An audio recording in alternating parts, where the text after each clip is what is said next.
up, everybody? It is your host, Joseph Francis. I'm here to say some good stuff. I gotta bring my mic in. That's what I should do. I like that. I like being able to be heard. So let me try that again. What's up, everybody? It's your host, Joseph Francis. I am here on a Thursday night. It is November 12th, Thursday. Friday Eve to a lot of people. It's not a bad thing. We are coming to you live to talk more sports, and more sports. On top of that, we got a little announcement at the end of the show, plus a little something to tease you guys with for all the wrestling fans out there. So this is only for the wrestling fans, unless you want to give wrestling a chance. There are some people out there that may not like wrestling. We have done something I think brilliant. That being said, we are here to talk sports. We got a bunch of topics coming up. One of the topics is Mets. The new owner of the Mets, had a news conference yesterday that I thought was very telling. I thought was really awesome. We got some sound bites to go through, and we're going to analyze those and talk about those. An amazing free agency, because there's only a month and a half of NBA free agency. We got the draft in about a week. It's just like crazy. Now I got to get like all drafted up. Like I really haven't been paying attention. I feel like the NBA season just started. Didn't know the schedule. The schedule came out. There's also more clarity of what the NBA is going to do, when they're coming back, how they're coming back, what they're coming back. All of we're going to talk about that later. And before we get into the monologue, I want to definitely introduce the co-hosts. First, I'm going to go to Heidi. Ladies first tonight. Heidi, how are you doing? I am head to toe Mets. She is 100% Mets. Yes, I am. I have a different hat on, people. This is extremely exciting. I hope you were prepared emotionally for that. I love the Mets, and the Mets is that was the first game you ever took me to. That was. There's a little sentimental. This hat is from that game that you took me to like 3 years ago or so. It is. And I think that's a good thing because it's sentimental value, which is awesome. The other thing is that since we're talking about Mets, it works. I think that's pretty good. And then I'm going to bring in our host from the West Coast. Let's go. He did that by accident, but it was good. What's up, Kyle? How you doing? The faces, cause she got to go to a Mets game. You only took me to a sorry Knicks game. That's true. They was trash then. And they were trash. They got blown out by a lot. And then, by the way, you took me to another game and they got blown out by a lot. Every time we go to a Knicks game, they get blown out. I would say it's coincidence, but that's been happening for the past, like 48 years. But in the words of the wise philosopher Justin Timberlake, don't act like it's a bad thing to fall in love with me. Oh, that's all I got to say. Wow! Look at that! That's for all y'all out there. That's good stuff. So, before we go any further, I definitely want you guys to hit the like button, subscribe to the YouTube channel if you haven't. We got a little stagnant over the last couple of days, but I'm going to tell you why we got a little stagnant, because our content 7 days kind of dried up. We had a really interesting wrestling run. There was a wrestling, which we're going to talk about later, but it's going to get busy content-wise in the next couple of days. So that's all going to change. So hit the like button, subscribe if you haven't, and follow us at social media at Fan2Fan Show at Twitter, Instagram, and Facebook. So, the word today, as many nights, most of the time it's chemistry. Today it's not chemistry. Today it's consistency. Consistency with a whole plethora of things in sports. Consistency wins you championships. Consistency gets you awards and titles. Consistency gets you to the promised land. Well, the one thing that hasn't been consistent throughout the rule of sports has been the COVID rules. COVID rules haven't been consistent. Each sport has their own rules. Each sport has their own sort of guidelines that they predict. Only one sport did it successfully, the NBA. To the tune of no COVID positives. Well, everybody's sick of COVID. And everybody is kind of in a place of COVID where they're just like, I don't want to hear about it. It doesn't exist. I don't know anybody who got sick. And we're starting to get complacent, right? The New York governor, Cuomo, because he is a great leader, said, hey, I'm going to save you guys from yourselves because we're starting to uptick. Chicago's mayor did the same thing about 3 hours ago. And there is consistency among the leaders that actually believe in science that maybe it's time to shut down again because people are starting to get sick again. Sports is not showing that. Sports has shown throughout its entire history that there are 3, 4, 5, however many sports you count, different entities that run their own domain. Whether it's basketball, baseball, soccer, hockey, football, they're all different sports, and they're all run by different people, and they're all going to have different rules. Now, at the beginning of the pandemic, when the NBA shut down, and when all the other sports shut down, the smart thing to do that should have happened between all the commissioners is they should have got together with owners and had somewhat of a virtual seminar and said, is there anything that we could have done to be consistent about COVID, to get this under control? Well, guess what? That didn't happen. And so many different sports have had so many different problems with COVID. College sports has been positives left and right. Major League Baseball had to shut down several games, several series because there were so many positives. The NFL is experiencing positives. Once again, the NBA had no positives. But the reason why this is coming back up is because Major League Baseball, a couple of days ago, announced that Justin Turner, who was in the World Series celebration seen here, was COVID positive when this post happened, when this picture got taken. He wasn't wearing a mask, and he was sitting right next to his coach, who was in his 50s, and anything that happens with that could get seriously sick. Well, the Dodgers have said that there are 3 confirmed positive COVIDs and 5 possible more. Gee, I wonder where that could have come from. And the coach is one of the positives. The coach who was sitting right next to Justin Turner, and to his own, I know he's positive and I'm going to still embrace him, he made the choice. Well, Justin Turner didn't receive any punishment from Major League Baseball. There's no fine, no suspension, nothing. It's just people getting COVID. And this is where we're so complacent with this disease. Because 8 months ago, this would have been reason to hit the alarm. This would have been reason to say, maybe we should panic, maybe we should worry. That didn't happen. It didn't happen because now there's complacency. Athletes get it, and they heal from it. And thankfully, they heal from it. Rudy Gobert got it, said he lost his sense of taste and smell for a couple months, and that was it. Other players have gotten it. They're pretty effective. Patrick Ewing got it, and he was really sick for a couple of days. He recovered.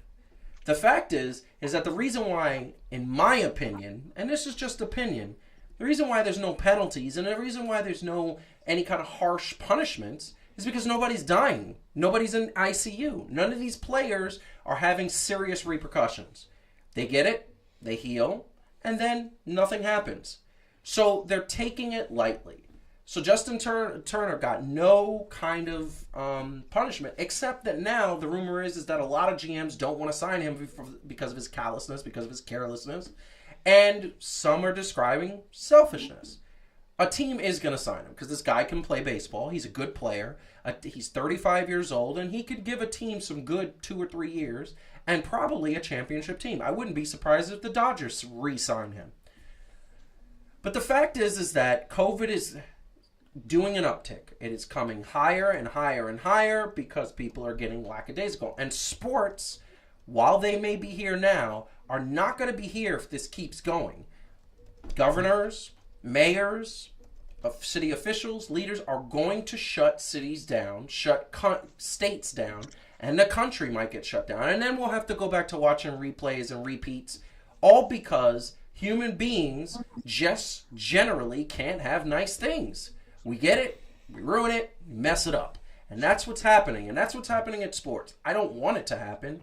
I like sports. Sports keeps me centered, really having a good time, and it's a way to forget about the everyday stress.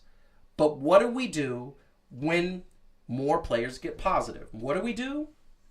We keep going.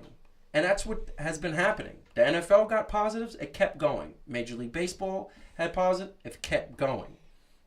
And if these major sports leagues are getting positives and they are kind of casting caution to the wind, then why would anybody else? They're not setting a good example, and in my opinion, Justin Turner should have been fined and suspended because it was carelessness. Now I go to the panel, I leave it at that because I really want to just say for the record that that's my opinion. I don't know what anybody else's opinion. That's what we're going to talk about. So Calvin, I'm going to leave it up to you. What say you, my friend?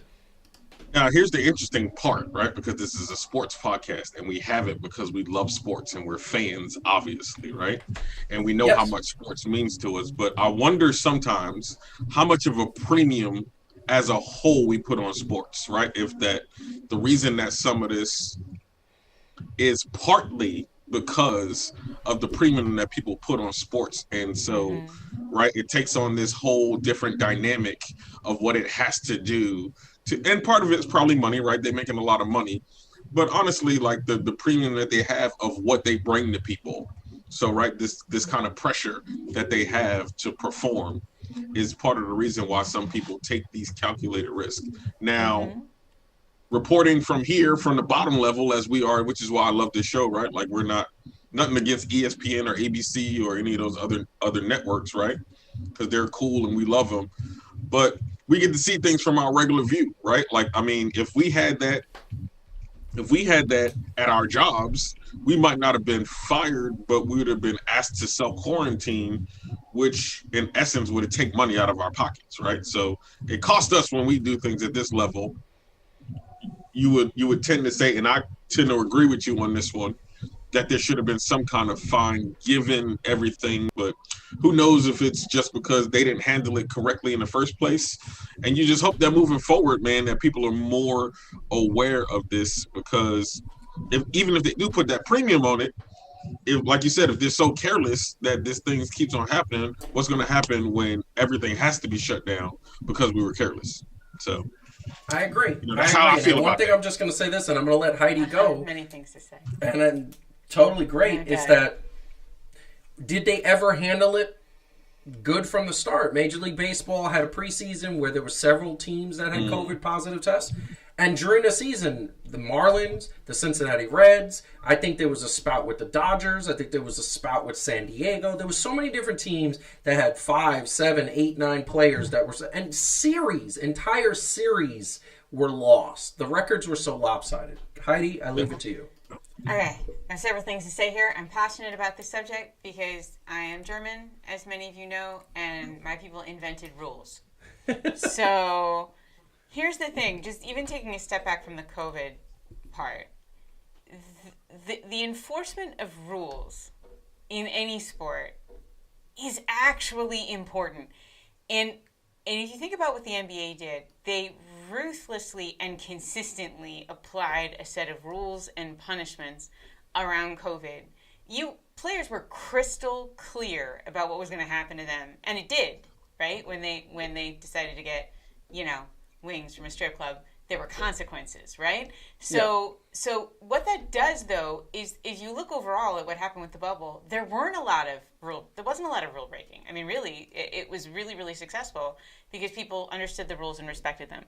Is there a sport where breaking its own rules is more tolerated than baseball? Because, hello, I know we're going to talk about this later, but Alex Cora, seriously? Yeah. So, I mean, is it that surprising that this a-hole went out without a mask, knowing he was COVID positive, in front of the commissioner of baseball, literally in front of him, when you have right now a guy that architected the most serious kind of infraction there is in baseball? Yeah. Cheating at the goddamn World Series. And he's allowed... He was suspended for a year, and now he's a manager again because all anybody cares about is winning. And apparently they don't care about the chaos that they invite by allowing this crap. So am I surprised that MLB is screwing up COVID? No. They screw up everything. Hi, the Bash Brothers. Hi, steroid use. I mean, this is a league that breaks its own rules all the time. They disgrace the game. Constantly. And if you do not have rules and you do not apply the rules fairly and consistently, let's use the word of the day, consistency. Yeah. Right. Yeah. Then you invite all kinds of chaos, right? It isn't just COVID chaos. It's bad behavior of all kinds. I am embarrassed by MLB right now. Like, I'm embarrassed by the decisions that are getting made, and the lack of consequences. And you get what you deserve when you run a league this way. You do. I would like to say that I believe that baseball rant was brought to you by her inner super Namekian. Y'all look that up if y'all don't know what that is. If y'all don't know what that is, y'all got to look that up. No, but I mean, once again, totally agree.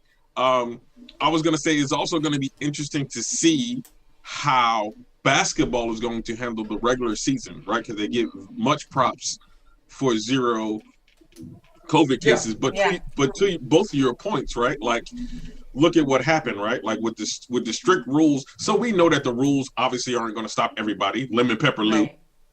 Right. But they're always going to try, because that's the whole thing about, like, human beings can't have nice things. That's just what it is. But look at how it was seen, right? So we got this here with Justin Herbert, and what are we questioning? MLB, their constant lack of rules, right? Like, what happened with Lou Williams? Nobody blaming the NFL, the NBA, right? Ain't nobody blaming the commissioner. He knew for a fact, and that's the difference, right? We don't have the rules in place necessarily to just keep your thumb and make sure that everybody's gonna fall in line, which you hope they would. But when they don't fall in line, we know who to blame, right? That's true. Like, nobody says, "Oh my God, it's Doc Rivers' fault," right? Or it's Kawhi Leonard. No, it's Lou Williams' fault, because he knew from the beginning. Mm-hmm. These are the rules. This is the consequence. Now, did his team suffer? You can say that that's part of it, right? Yeah. Outside of the natural part. And that's what should happen, right? Like, when you have the rules in place, what should happen is your team is going to feel the immediate threat, not everybody in the league having to suffer, and ultimately us fans. So I agree with that. I agree with that totally. I think you're exactly right, Calvin. You're not going to keep everybody from violating the rules. That's never possible. It never happens. But a lot of people will think twice if it seems like you mean it. If it seems, I mean, honestly, Calvin, you work with at-risk youth. This is like parenting, when there's a lack of it, right? Like, every kid, we all knew which kids were going to be messed up growing up because their parents. Like, I feel like MLB is like a neglectful parent. Like, they're too busy being drunk on the couch to actually notice that their kid didn't come home when they were supposed to. Like, and then you get chaos, and you get people breaking rules because they don't think it's a big deal.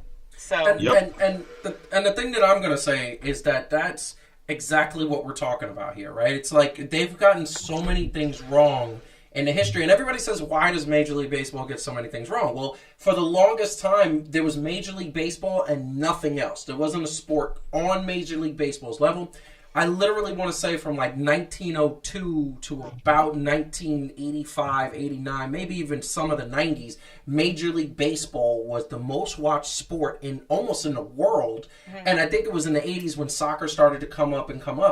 But it was Major League Baseball was it. And now the ratings are down. I've said it a million times that the rules are slow. People are starting not to watch baseball. There's certainly less and less youths that are playing, Little League and trying to make it to the. Nobody wants to play baseball. That's not a dream anymore. You know that if you're playing baseball professionally, you're going to spend 5 or 6 years in the minor leagues.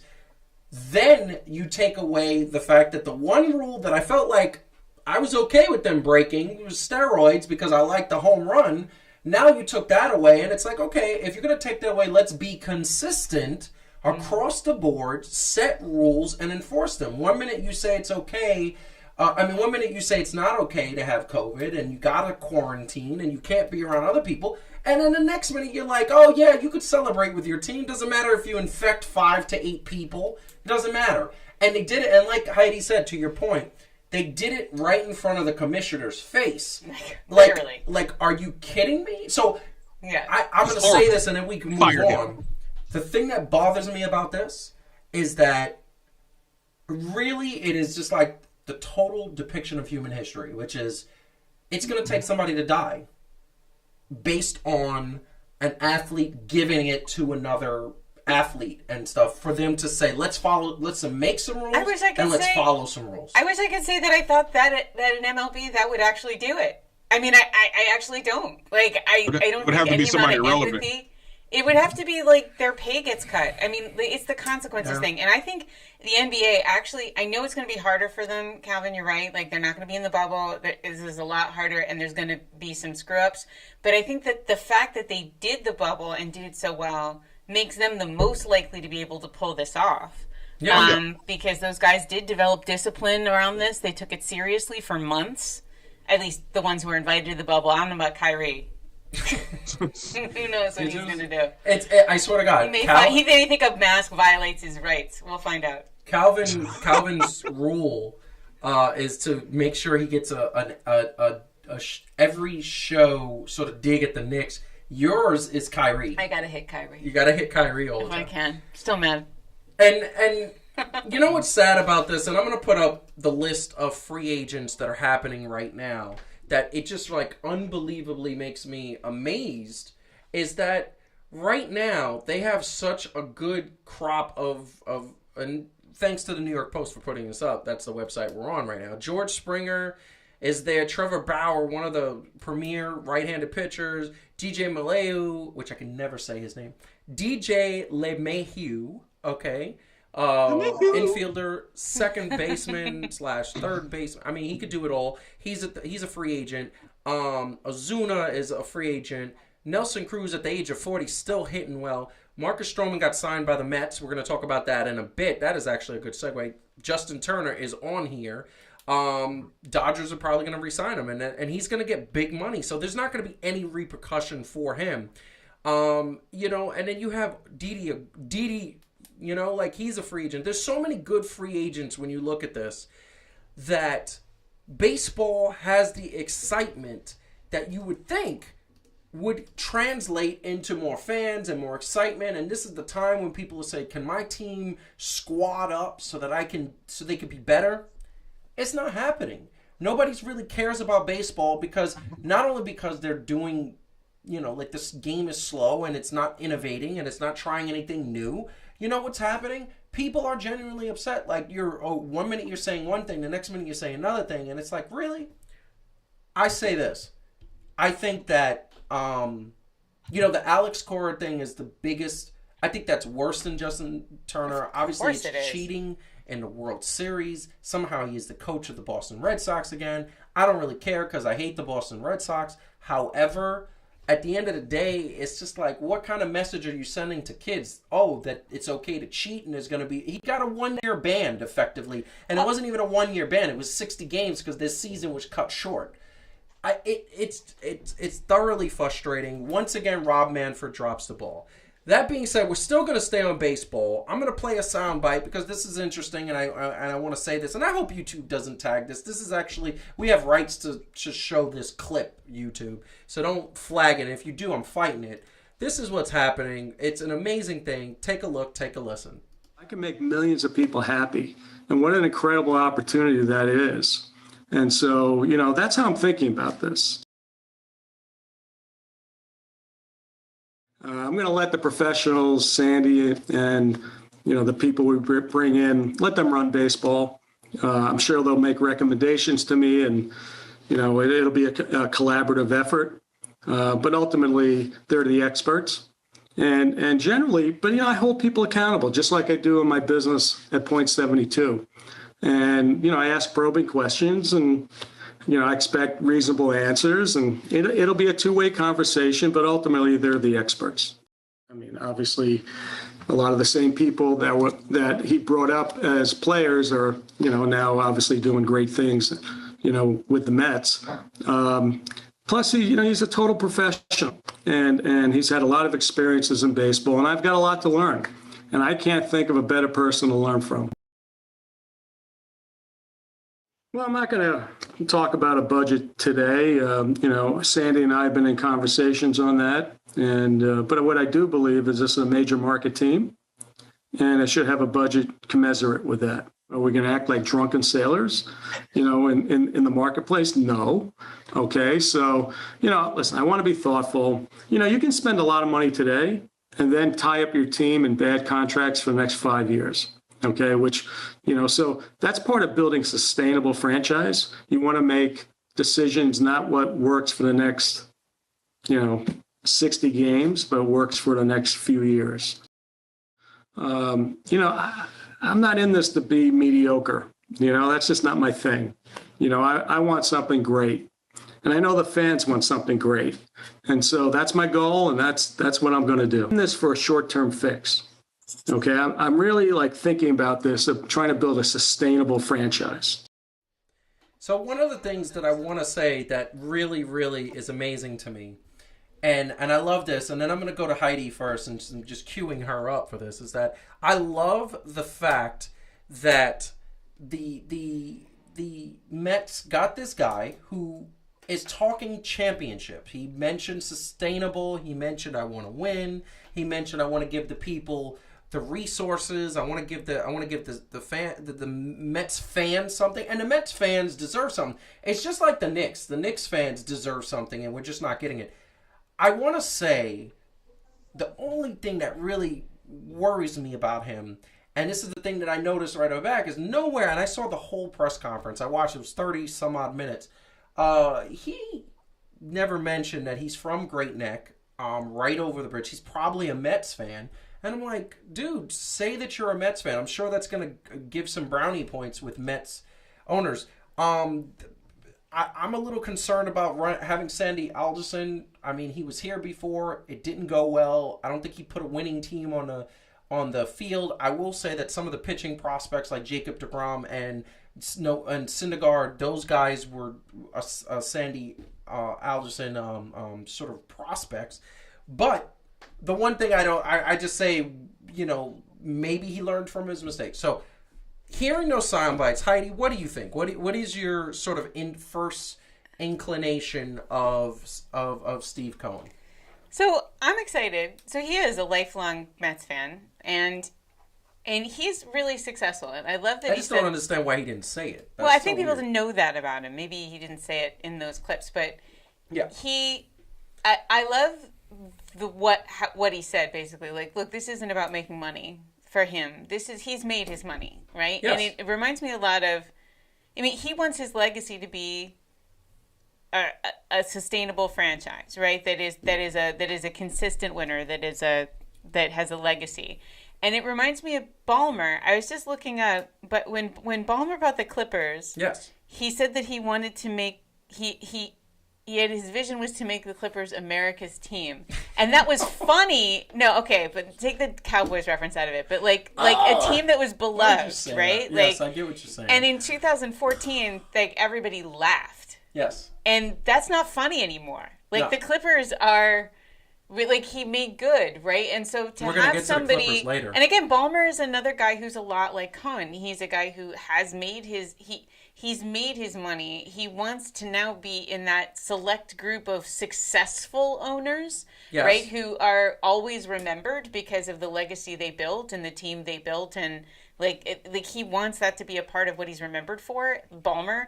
And I feel like we have the same kind of guy here. Now, to your point, I hope he's putting the right people in place, but I think in terms of enthusiasm and commitment and what he's willing to do for the team and the money he's willing to put into it, and having the sort of right idea of the bigger picture of building out a franchise and all the things that means. Yeah. I think it's exciting. I think so too. Exciting. Look, and I think that is the thing that's exciting. Calvin? So now pay attention, people. On November 12th. Love it. 2020. Now, if you haven't seen my extra point, you might be shocked if you've seen it already, or if you don't see it and you go see it after this. They should see it because it's very good. And there's another one coming. Hope. Oh yeah. For the New York Mets. I'm actually excited about what's going to happen. Now, I don't know if what he's putting together is going to be instantly successful, but even just hearing, it's a thing. Like, we know as being right from the Northeast and being New Yorkers, let's just be real, right? Like, you could kind of tell when somebody giving something and you got that face, right? Like, when you be like, nah, B, I don't even believe that. So even without him saying, like, I'm a lifelong fan and I grew up in Great Neck, I think you know what? I actually appreciate that part because that's Steve Ballmer-esque. But Yes. he was just talking about the Mets, not just from a baseball standpoint, but as a franchise and making the whole thing like relevant, right? Like being consistent and successful, right? He didn't leave those two words out of that. No, and understanding, right? Like, which kind of I kind of liked also, because I felt like it was a little bit of a dig at the Yankees, which I'm not mad at, by saying I'm not going to sign these big contracts and try to be relevant in 60 days. Dig at the Yankees. Absolutely. Right? Like, so I'm like, yo, big ups. Hey, I love the competition part. I know I keep on coming up here. The Yankees do, but I'm excited for what he's doing for making this. I think they're going to be relevant. Like, I think the Mets are going to be relevant within like the next 2 to 3 years. I'm going to say this, and there's something that's very interesting to me. And, you know, we're going to flash this up, but this is actually something that's very interesting. The Mets were in the 4th place, basically tied for last, and it was a shortened season. They lost their slugger because he went MIA. And that's like, that. We're going to get to that in a second, because that's our second question of this segment. But here's something that's very interesting. The New York Mets led the Major League Baseball in batting average. And I remember me and Heidi were talking about this offline.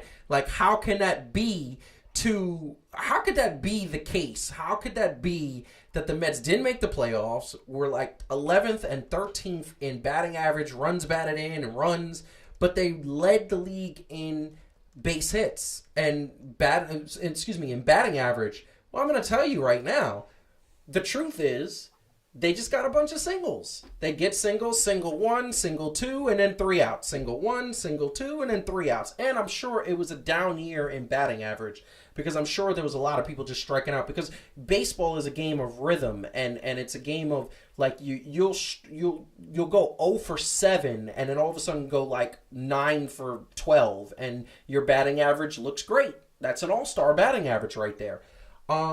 But the thing that I'm going to say is that the Mets do have promise. To Calvin's point, and to your point, Calvin, the Mets have the three-time Cy Young Award winner and Jacob DeGrom. He's still big time. He's a big-time pitcher. He's their Clayton Kershaw.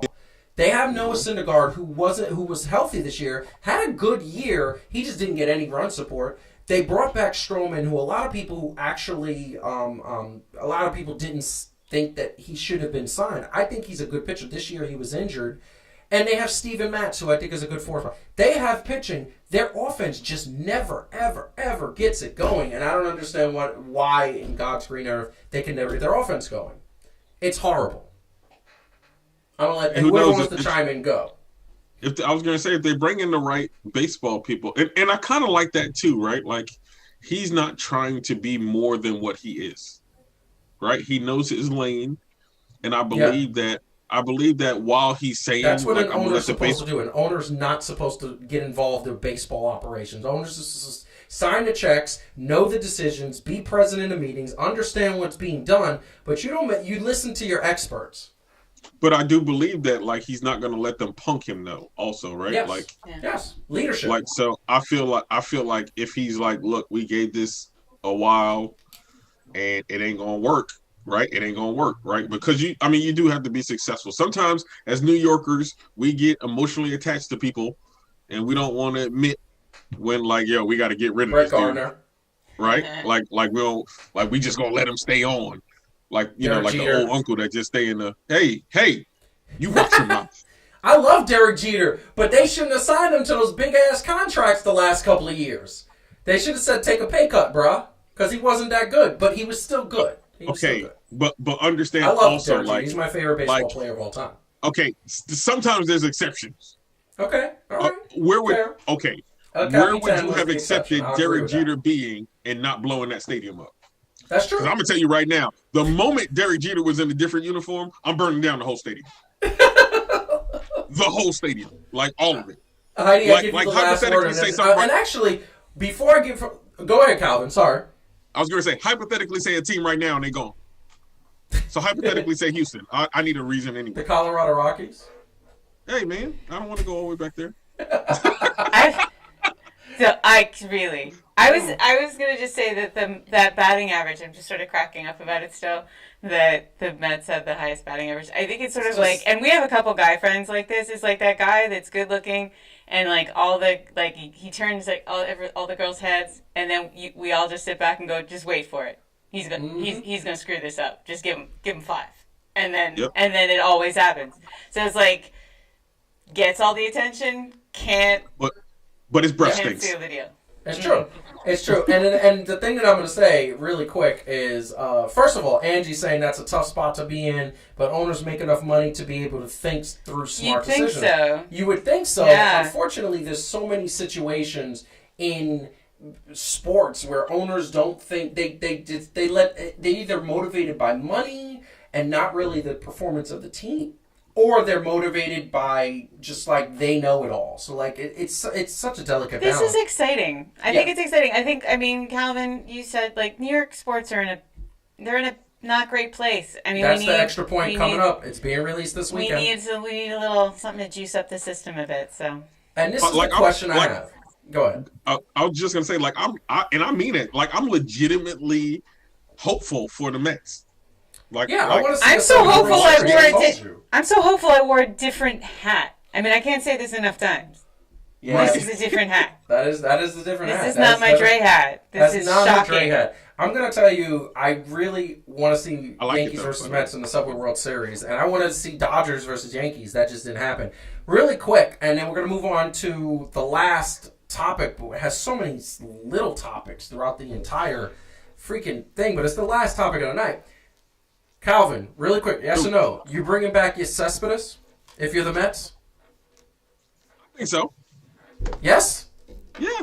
Even after he just straight up MIA'd you, didn't tell you he was leaving, and he just abandoned the team, you're bringing him back?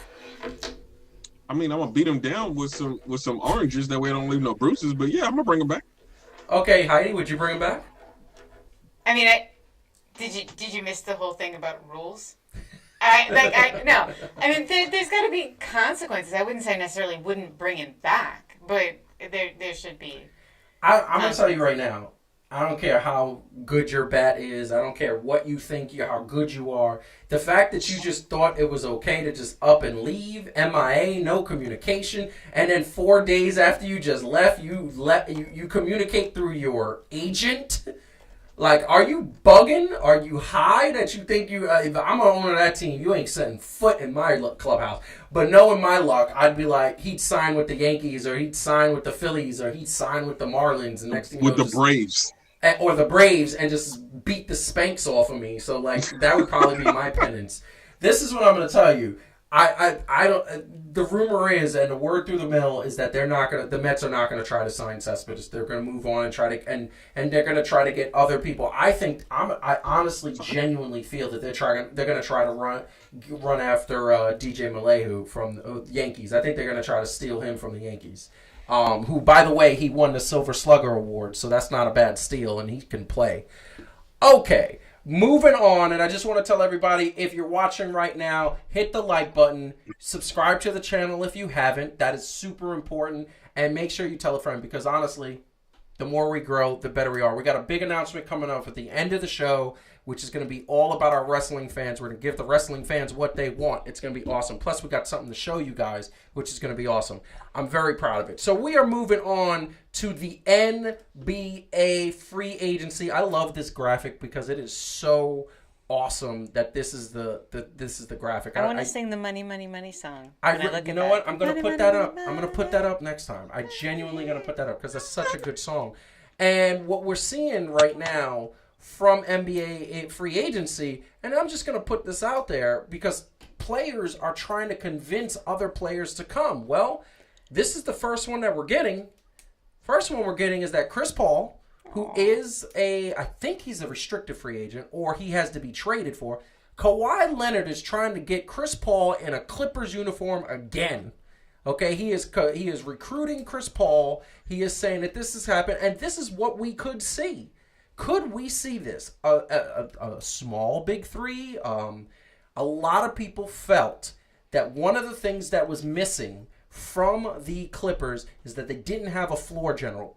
Patrick Beverley is a defensive mindset. He's a defensive genius. He's really good defensively. He can hit the three. He can drive to the hole, but he is really not that quintessential point guard, that general that you know on the floor. A lot of people are loving this move because, first of all, Chris Paul left and he didn't burn a bridge with Steve Ballmer. He left and Steve Ballmer said it's time to move on because he was a new owner and he said, I want to move on. And this is a new regime. He gets along with all of these people. And yes, Angie, Bumble does sponsor the Clippers because I believe that Steve Ballmer has a stake in the Clippers. But that being, Steve Ballmer has a stake in Bumble as a whole. But what I will tell you is that this is an awesome move, I think. Calvin, what do you think about this move? Swipe left. Really? Wow. Yep. Okay, hold up. Explain that. Explain that. That is amazing that you like swipe left. I'm not saying it's not a good move. I don't feel like it would be the right move for Chris Paul. I feel like there's still some egos. Well, maybe I don't swipe left. I don't know. Well, here's why I'm initially saying that's the kind of indecisiveness that'll get you in trouble on those dating apps. Mm-hmm. First off, I'm a Libra. I'm allowed to do that. Scales. We need balance, okay? I just want to say that I mostly am in favor of this because if they commit to going by the celebrity name Two Paul, because there would be two Pauls. See, that's true. Actually. So it's just, we have to just agree to collectively refer to them as Two Paul and Kawhi, and then I want it to happen, but only under those terms. Okay, so I feel like for this, okay, it would be best for the Clippers as a whole to make it gel, right? Uh-huh. And to make it an actual team, like they were good. So hear me out. 2 years ago, they were good for what they were because everybody kind of accepted the role and it just worked, right? And they kind of grinded like that. Then you got like the Kawhi Leonard piece of it, which kind of changed the dynamic. And Paul George, when he was working well, changed the dynamic. But like they said, right, then you mess up spacing, you mess up all this other stuff. So you need somebody like Chris Paul to make that whole thing work, right? To know when to get the ball to whoever. Maybe have your second unit run like that, right? Like where they didn't need that true point guard, have Lou Will doing his thing and all the other stuff. So I think it's a greater fit for the Clippers than it is for Chris Paul himself.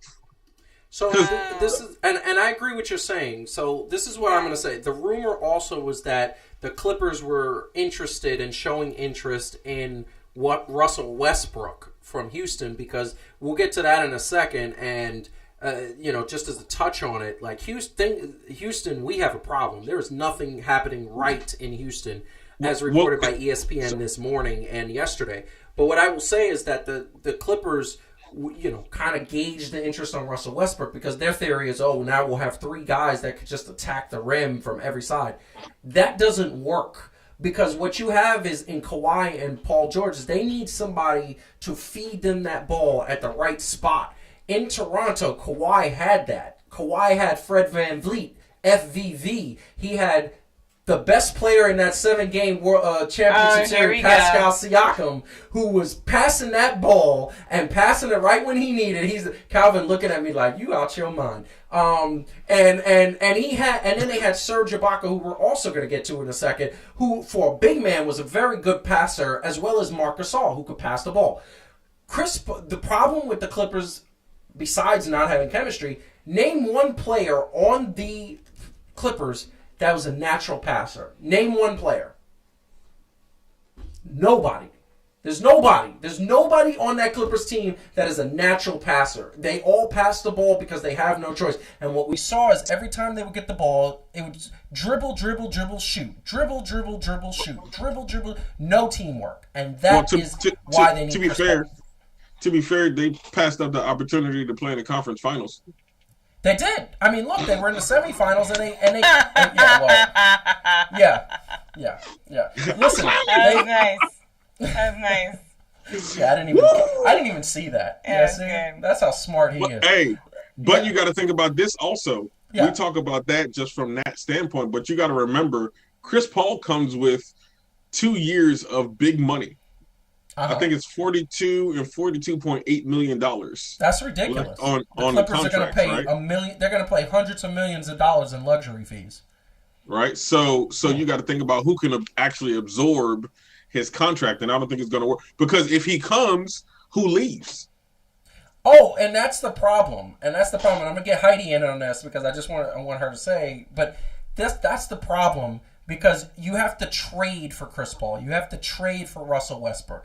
The Houston Rockets said they would not give up Russell Westbrook unless the Clippers were willing to part with Paul George. And I know why they felt emboldened to ask the Clippers for Paul George was because everybody read that report where half the Clippers locker room was rolling their eyes at PG playoff P that didn't show up. Half the Clippers were like, why are you still here? So they were like, maybe he wants to get out of here. Maybe it's not a good fit. The fact is that the Clippers seem to not want to give up Paul George. I think they want to see this through. I think with the new coaching staff, they believe they could get people on the same page. And OKC is going to want the same thing. OKC already has the Clippers' next 3 years of first-round picks. They got the next 3 years, they got first-round picks go to the Clippers for Paul George. So who are you giving up for Chris Paul? Who are you giving up? You're not going to give up Paul George. You're probably going to have to give up Patrick Beverly. You're probably going to have to give up Zubac, I guess. Maybe they can take like a little page from Ted 2 and give up Kawhi Leonard's sperm. Put some of that in. In a jar, sealed. So gross. That thing makes me think of that labeled scene fun where guy. the sperm fell on him. I'm just saying, it has value. Ted too. Ugh. Listen, Heidi, what do you think? What do you think about all this nonsense? Beyond that, yes. Beyond the sperm. I mean, I don't know how they could, given that they want to keep Paul George. I don't know how they could trade away I don't think they have anybody to deal with Chris Paul's terms. But it's the OKC term. Right. OKC holds his contract. Who doesn't love Chris Paul? I mean, but I agree with what Calvin said. It's like, I mean, is that it would if they could make it work, assuming they didn't have to lose like the next 10 years of draft picks. Oh my God! Like, is it you lose that would many it be great draft for the picks, Clippers? Yeah, Nets. But. I agree with him. Is it what's good for Chris Paul? I don't know. That team, This is what I will tell you. If Chris Paul goes to the Clippers and they make it work, and this coaching staff with Ty Lue is known for bringing guys together. If they make it work and everybody stays healthy, that's a championship. They're going to beat the Lakers because the Lakers, like I said a million times, and it should have happened, and it almost did happen.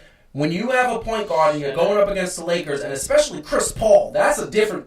Jamal Murray is a great point guard. Chris Paul knows how to dig down deep. He's a bulldog. He's a leader. He knows the perfect pass. He's the Isaiah Thomas of the league. It's just...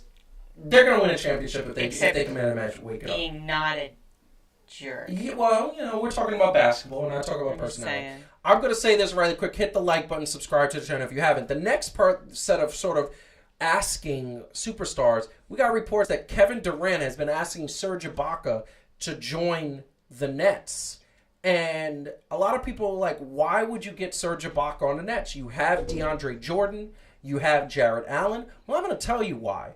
Because breaking news, this is what is behind the scene, is probably going to happen because they're saying more than less than likely. Kevin Durant is trying to get James Harden.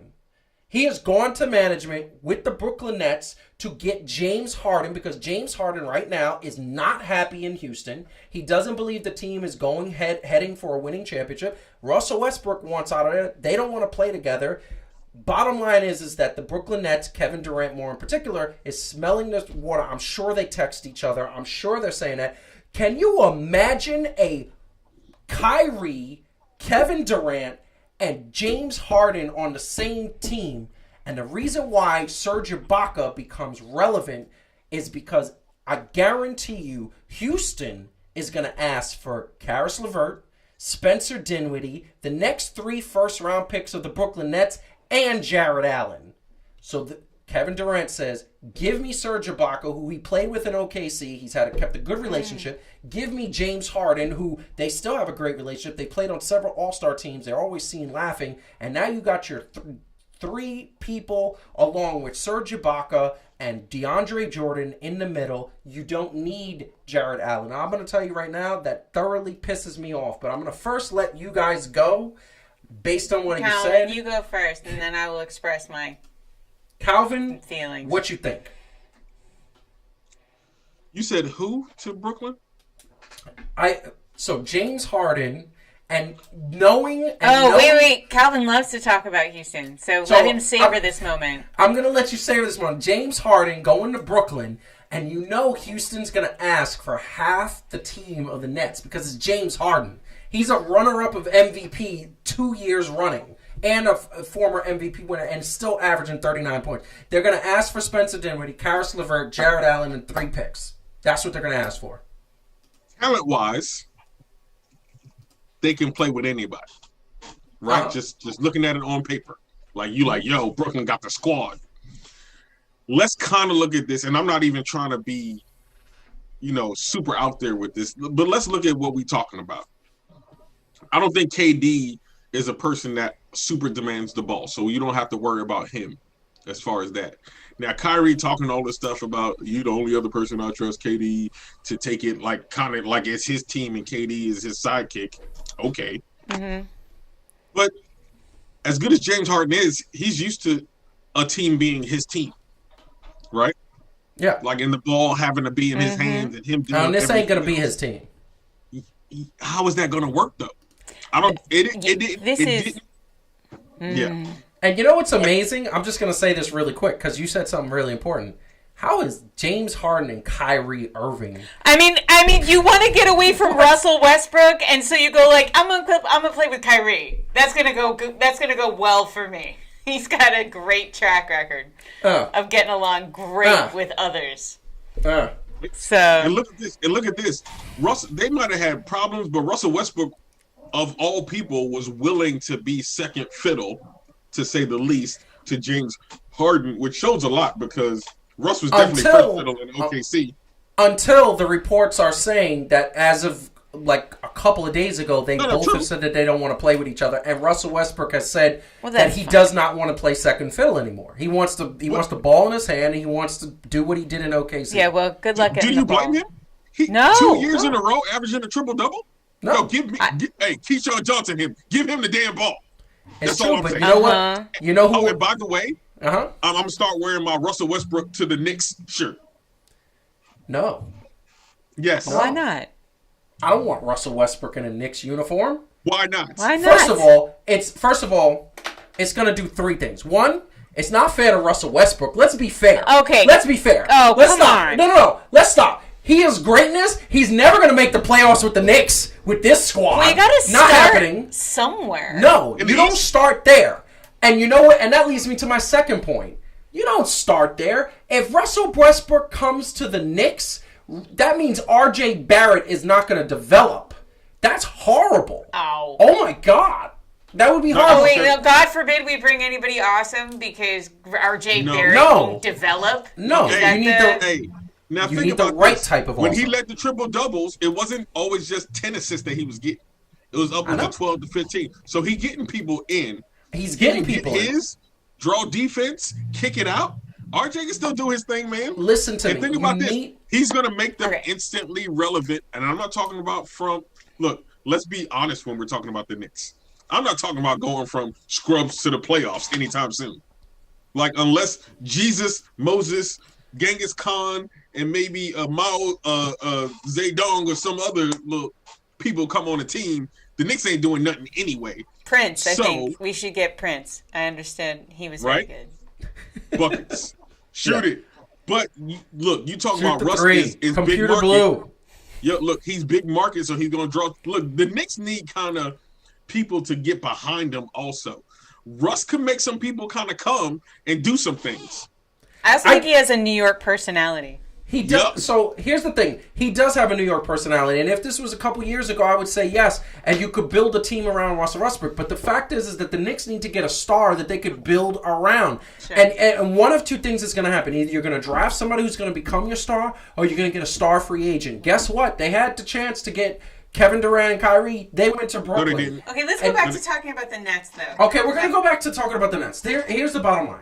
The bottom line is that I think, and I'm just going to say this one Russell Westbrook thing. I think Russell Westbrook should try to get to the Lakers.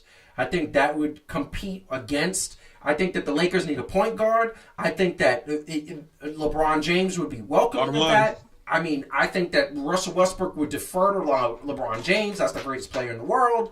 And I think that would equal championship. I think that would be Clippers, Western Conference Finals against the Lakers, and then it's a toss-up if they have Chris Paul. However, the Nets right now, this is the thing that pisses me off about this deal and pisses me off about this. So you talk about the Nets' development over the last 3 to 5 years. They got these draft picks. Jared Allen is getting better. Karis LeVert is getting better. I'm not a fan of Spencer Dinwiddie, but he's still a good player. I want to trade him, honestly, because he was 0 for 7 in big game moments. But here's the bottom line. So you're talking about taking the talent that you've developed that is a playoff team without Kyrie and without Kevin Durant. You give a new coaching staff, you insert Kevin Durant and Kyrie, and then you're going to trade away all the pieces that got you there because you think that's going to get you better. How many times have we seen that fail? Wait. I forgot something. Mike D'Antoni is on that squad. I get it. James Harden might work. Like, I forgot what I was talking about. Hold on. Yes, listen to me. He is on the squad, and the coaching squad, and James Harden with Kevin Durant, with Kyrie. Kyrie loves Kevin Durant, looks at him as a big brother more than LeBron James. James Harden, they get along. Here's the problem, though. So you're going to have these three guys. You lose Jared Allen's defense. DeAndre Jordan's good. Serge Ibaka's good. They are on the back slope of their career. They're older. Jared Allen is 24 years old. He's a beast. He's only going to get better. He's a beast now. He's only going to get better. Karis LeVert would be a superstar, all-star guard if it was not for his broken leg a couple of years ago. You're going to get rid of him. And then they're going to ask for another 3 first-round picks for the next 3 years. You're going to lose your first-round pick for the next 3 years for James Harden on an experiment that might not work because you're going to have 3 people that need the ball. Not so much Kevin Durant, but he still needs the ball. And it's not going to work. Did we not learn from Paul Pierce, Kevin Garnett, and that debacle that the Nets did? Come on now. Did, but when they was with Boston, they was doing something. No, yes, you're right. I personally don't think that Brooklyn needs to add any more to what they already have. Right? Mm-hmm. And Serge Ibaka is good. He's a good player in Toronto. Yeah. I mean, I don't think that they do, but I'm just a fan at this level saying, I don't think you need to mess with the chemistry. Let it develop. I think y'all could do something. I think when you try to put too many pieces in with everything new, you're going to mess up that word, chemistry. New. Everything new. Steve Nash is new. The coaching staff is new. Kyrie and played some last season. Katie not at all. They still haven't played together, for the Nets. So it's like, how many more pieces are you going to move around to see whether or not it works? I mean, it's just not smart. And the thing that I'm going to say really quick, and then we'll move on. The last topic of the night, is that you got all these new things. And by the way, because it's the perfect segue to the schedule. The schedule is not the normal 3 or 4 months of off time mini camps, and then all of a sudden you have a 3 to 4 weeks mini camp. Yeah, right. On top of all that, you have. On top of all that, here's the schedule. The bottom line is this. This is the schedule. The draft is the 18th. Free agency begins the 20th. Training camp is December 1st. That's less than 3 weeks away. And then the season begins the 22nd. When are they going to get their chemistry? When are they going to get to get that cohesion that they need to play together? If you change up everything brand new, how do you expect to be competitive? How do you expect to be what is going to happen? I don't get it. I don't get why they're doing it, except the fact that I get one thing. NBA is a superstars league. And if this works, and I'm saying if, Because there's a chance. Like Calvin pointed out, Mike D'Antoni's there. There's a chance. Steve Nash is a brilliant basketball mind. Amari Stoudemire he speaks the player's language. And you look at that and you say, if it works, they should be in the finals every single year until those contracts end. Or it's the Yankees. Or you loaded a team once again with a whole bunch of independent awesomeness, but didn't think about the number of egos you just put. And by the way, like Kyrie, he may love KD right now, but like, give it a minute. They haven't played together. I mean, it's Kyrie. That's the truth. Okay? They haven't played together. We all know. Here's what I noticed about Kyrie more than even what I said. Like I said what I said about James Harden, because just basketball wise, he kind of needs the ball and he's that dude. Kyrie, attitude wise and all the other stuff, he's already shown he don't like to be number two. Even when it's clear that he's the number two guy, he don't like to be number two, right? Mm-hmm. Like let's be real. Nobody said Kyrie was a scrub, but he is not LeBron James. No. Right? Kevin Durant, LeBron James up here. Kyrie, okay, next level. Like you doing your thing. But he's not going to be okay with that. I promise you. By the way, can I just say one quick thing? Yeah. Please do. I saw a picture, and I don't know if anybody remembers this, and I should have actually gotten a picture for the show. But in his draft year, James Harden didn't have the beard. And he looks remarkably like Urkel under there. Yes. And now I understand why he has the beard. Because he's trying to just distract you from the fact I love that beard, by the way. I do love that beard. I do not. I can't grow one. I think I have beard envy.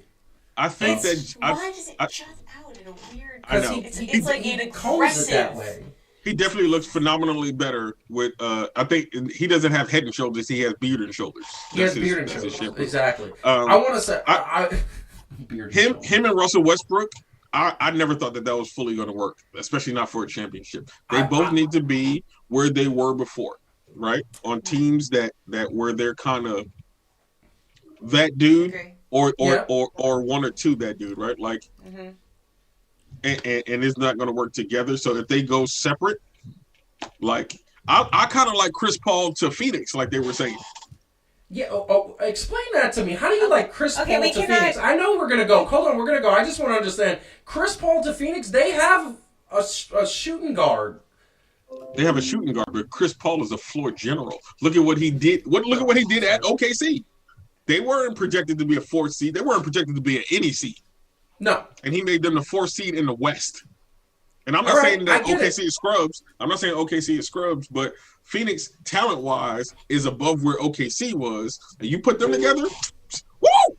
They're going to at least be 6 seeds. I don't mind that because they do have a squad. Phoenix is going to be nice next year. I think they're going to make the playoffs. But I just want to say that Chris Paul and the Clippers interests me more. That's a return to home. And I would love to see Russell Westbrook go to the Lakers. And look, I don't mind... That's not going to work, B. That's not going to work. Listen, I don't mind Serge Ibaka going to the Brooklyn Nets. You know who else I want to see on the Brooklyn Nets? Is it Pascal Siakam? It's not. No, it's not. You know what? Let's get Carmelo Anthony redemption in New York, but not with the Knicks. Let's get him on the Brooklyn Nets, coming off the bench with a possible 6-Man a year award. Let's see what happens there. Let's get that man his due because he gave everything he can for that. I want him to come back to New York. So if he signs with the Knicks, I don't mind it, but it's just like I want him to win some. I want him to be in the playoffs, and him with Portland this year was exciting. Either I want him to stay with Portland, I want him to go to the Brooklyn Nets, or I want him to go to the Knicks. Those are my things. He deserves. Everybody likes Melo. Melo's awesome. Hold on. So you're going to throw my man Carmelo on the Knicks? No, he wants to put him on the Nets. I want to put him on the Nets. He wants to be the 6th man. You can't have everybody on the Nets, Steve. No. No.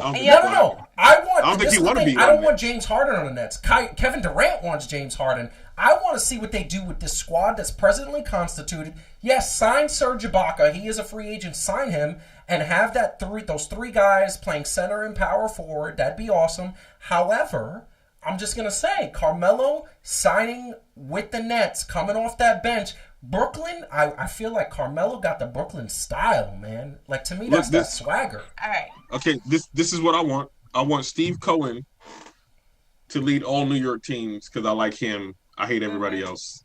Let's go. I love it. So we're going to go last topic of the night really quick, and then we got that major announcement coming up. Hit the like button if you haven't already. The Toronto Raptors, big in the news because they have a problem. They can't travel to Canada. They can't get to Canada to play their home games because Canada does not want Americans filled with COVID and not following COVID restrictions to come. They're nasty and filled with germs. We're so nasty. Americans are just filled with germs. They can't, so they don't want us to go there. So now gonna get the feedback of the panel here. Now they're talking about Tampa, which some has been drinking in the water because Tampa has been winning championships. They are talking about, I believe this is Nashville, Smashville. Yeah, that's Nashville. There we go, which is and then weird. That's Prudential and that's the Prudential Center, no longer considering the Barclays. Calvin, if you're the owner of the Toronto Raptors, where do you go? And by the way, Angie's right. Canada isn't wrong. Canada isn't like Where's the lie? Like they say, where's the lie? Here's the thing that I bring up because I can't. All three of those places already have a major NBA team. Maybe not in that exact spot. No, none of them have NBA teams. None of them. Memphis is in Tennessee. No, Nashville. Okay, but he's saying I said not in that exact spot. I got you. I see what you're saying. Okay. It's all teams. So, I mean, I would probably say maybe Nashville. Mm-hmm. Right? Really? I gotta think about things. Yeah. Mm-hmm. I gotta think about if I'm That's right. Well, I gotta think about if I'm That's the amazing. Raptors. Right. We need to start quoting that on the social media posts. I'm sorry. I'm just saying we need to hashtag that. Go ahead. Yeah. No. You got to figure where you're going to have people that are sports fans that can come in that you can possibly get to start liking your team a little bit better and not be so preoccupied with the team that they have. Right. Mm-hmm. Brooklyn has got something hot, so to try to do that and pull away from the Nets, I don't think that's going to happen. And then the other spot is where. It's Tampa. Like you got the Heat and the Magic already, and then you're gonna put another team in Florida. Yeah. What's the saying? I don't know how that's gonna. Everything goes in Florida. Everything goes in Florida. Their state bird is the chicken finger. That's my favorite Florida joke. It's true. Big ups to Big Mouth. God, we miss Big Mouth. That show on Netflix is amazing. I can't in good conscience recommend that anyone move to Florida at this time for any reason. For any reason, right? Literally any reason at all. That's just wrong. So not Florida. Not Florida. Not Newark because do I actually have to explain why not Newark? So no. So that just by process of elimination makes Nashville seem like a great place. Plus it is a great place. So I feel this may be controversial. I feel like Nashville is not a market for basketball. Hey Heidi, he doesn't agree with us. Are you? I don't agree with you. I don't agree with you, and I don't know. This is a pattern that's starting. He wants them to go to Colorado. No, I do not. Saying it all along. No, I do not. They should go to Colorado. No, I do not. So I'm going to tell you right now. He's going to pick all these crazy cities. I think they should go to Des Moines. I think they should go to Cincinnati. I think Cincinnati wouldn't be bad. It would. Yes, it would. It wouldn't be bad. Yes, it would. I think they should go to Decatur. Right? Fargo. It's Fargo. So this is what I'm going to say, and then we got to end this because we got the big announcement coming up. Out of the choices that we are presented with, I genuinely feel that Newark is the right choice. No one has ever said that sentence in the history of man. Ever. Of all the choices, Newark is the right choice. Listen, Newark has never been said. But the reason why I say this is because we're talking about the fans. We're talking about the Toronto Raptors fans. There are Toronto Raptors fans in the New York and sort of Pennsylvania area that I feel because when a lot of people, basketball fans who lived in those areas, fell in love with Toronto for them winning the championship first time and ever. I think Pittsburgh needs to be considered. You want them to be I think Pittsburgh has never had a basketball team in the history of its city. and I think it would be interesting. And from an NBA perspective, in terms of business, you're trying to grow the market. If you put this team in a city, it's the same way OKC. See, OKC housed a team, and I forgot the story there. They were housing a team temporarily because there was something wrong. I think it was the New Orleans Pelicans that didn't have a home because it was flooded because of it was that whole Katrina thing. Katrina. Yeah. And OKC has it, and then OKC, after they left and went back to New Orleans, they literally said, we want a basketball team. Pittsburgh, if you put the Toronto Raptors in Pittsburgh, that's good business. That city will embrace them because that city is a sports town. I think that should be considered. That would be my sort of dark horse. Pennsylvania has done swimmingly with sports teams. Who? I'm lying. What's the other team I don't like talking about? Well, Pittsburgh, I mean, they have the Penguins. No. What's the other sports team I don't like talking about? Closer to Pittsburgh. He doesn't like talking about the 76ers. Oh, the 76ers. Yeah. No, but I didn't say Philly. And by the way, it's close enough. Pittsburgh is on the other side of the state. The only thing they have to compete with is Cleveland. Shall we have Cleveland a map? Good? Cleveland's not good right now. You could encroach on that fan base. Okay. So for those who don't know, and I'm going to put me up on the screen really quick. For those who don't know, couple of weeks ago, we had this big thing where we were asking the fans and we were asking everybody talking. You know, we have wrestling fans that watch, but most of the time the wrestling fans are different from the sports fans. Sports fans are different from the wrestling fans. We've had some heated discussions on this. So what we decided is, why not create something for our wrestling fans? Well, this is it.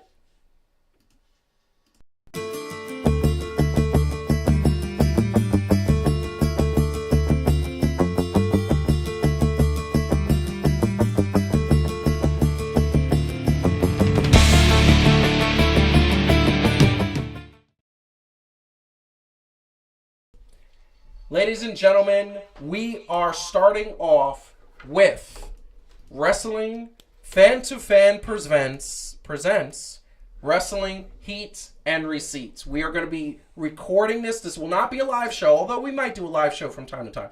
This will not be a live show. It will be wrestling topics all the time for these guys. It's only going to be 30 minutes. But we're going to hit on rapid fire topics. They're going to be a little bit fast. Can I say one thing? Yes.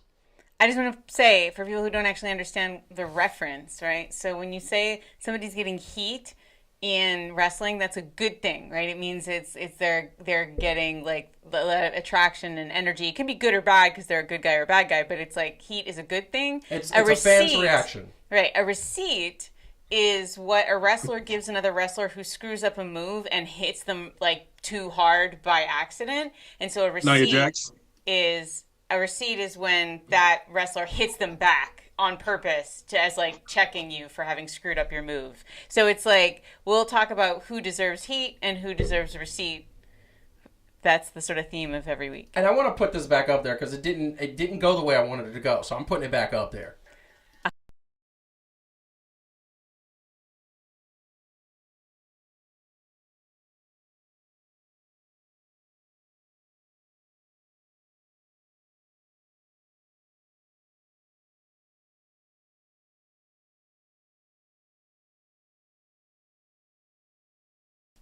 That's lame. That's so lame. Okay, because but it did show up. It totally showed up there, so and I was just like, it played correctly. I'm gonna try it one more time because I'm just so stubborn. Shut up and sit down.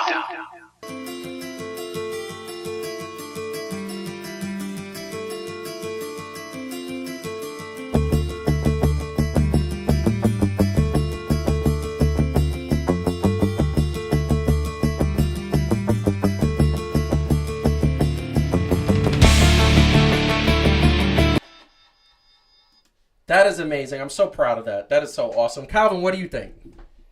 I love it. I'm ready. I'm ready to bring the heat and the receipts. It's what? I said I'm ready to bring the heat and the receipts. Really? Mm-hmm. Yeah. I just want to say, because this is an idea that what was the titles that you said? We were thinking about titles for this, and you came out and you said, what was your title that you said? Oh, I don't remember now. I got so hyped up for heats and receipts, I forgot everything else. Everything else is irrelevant. And we were about to, I think it was Between the Ropes, Was that or something like that? Yeah. It was something like that, and I was going to go with that, and we were going to go with that, and next thing you know, we were talking, and we were having a beverage, and all of a sudden we said heat and receipts. I just want to say, like, I am very good at naming things. She is. I am very, I wish I had been like, was this on your spreadsheet? Can name the hell out of a thing. Yeah, I could put it in spreadsheet. Yes. I love spreadsheets. Love spreadsheets. So we're going to be bringing that to you. That is going to be coming every Sunday. Typically, it's going to post theoretically before a pay-per-view because they have pay-per-views on Sundays for WWE. Every once in a while, we might put it on a Saturday before a pay-per-view, like AEW and Impact Wrestling have their pay-per-views on Saturdays. We might even put it right before UFC. There's going to be topics of UFC. There's going to be wrestling. There's going to be full contact. There's going to be some boxing topics, too, because they all go hand in hand. But that's what it's going to be. It's going to branch out. So that is going to be coming to you. We would love for you guys to watch. It'd be awesome. That being said, we are going to sign off because we are running a bit late. Calvin, what do you want to say to the people? And when you watch Heats and Receipts, look out for the new tag team, Black and Boobs. That's what I'm saying. The new tag team. We the new hotness. I'm going to put hashtag Black and Boobs every single time. That's right. Where Calvin and I are going to spend time talking about the both the black wrestlers and the wrestlers of color and the ladies, because there's really a lot of great storylines with those groups, and they are segregated from the white people at Vince McMahon's request. So we're going to give them some love. And for this very first episode of Heat and Receipt, there's a special thing happening. We are going to get to see Heidi in her Bailey shirt that arrived. And it says that Bailey is her role model. So I don't like you people one bit. Neither of you. Hey, what you mean you people? No. Okay, I don't like him. Oh, wait a second. Don't act like you wasn't a part of that bet. I feel like he was coerced. Wow. I mean, you know how you get. This is I know. So bad. You are kind of scary. Hey, off camera he beats us, or at least me. We're very afraid. That's why Calvin and I have been blinking SOS the whole time. I don't know if anyone's been paying attention. You ain't been. Yeah, so you ain't been. No, it's so hard. You know what? Just for that, screw you guys. I'm going home. Heidi, what do you want to say to the people? Good night to all of the people. Stay safe wherever you are. We're in the final stretch of this stuff. Let's just stay healthy and stay safe and hunker down. And then, I mean, honestly, our grandparents lived through wars, people. Like, seriously. You know, we can do this. This is not too great a sacrifice. I just want to say, if this was World War II or any kind of war, this wouldn't have lasted for 8 months. It probably would have been 5 or 6 years. And been way scarier. So stay strong. Stay strong. We could do it. So that being said, I want to tell everybody thank you very much for watching. Like I said, look out for Heat and Receipts. Look out for 3 Things to Do. We'll be back right after Thanksgiving, the Tuesday right after Thanksgiving. I believe that's December 2nd, if I'm not mistaken. It's close, something like that. We will definitely be introducing that on next week's show, the topic that we're going to be talking about. And it's going to be some amazing things happening. So we're going to keep bringing you content. We hope, I'm going to echo what Heidi said, be safe. I do feel we are getting through this. Hopefully we don't have another shutdown. But if we do, just take that time to Netflix and Amazon and check out some new shows and check out our show. Want to also echo the sentiment of Calvin that we love the people. We love you guys watching. Please like us, tell a friend. We need more subscribers, and it's going to be awesome. More content coming your way. So peace out. Have a good night. Have a good week. Enjoy some sports.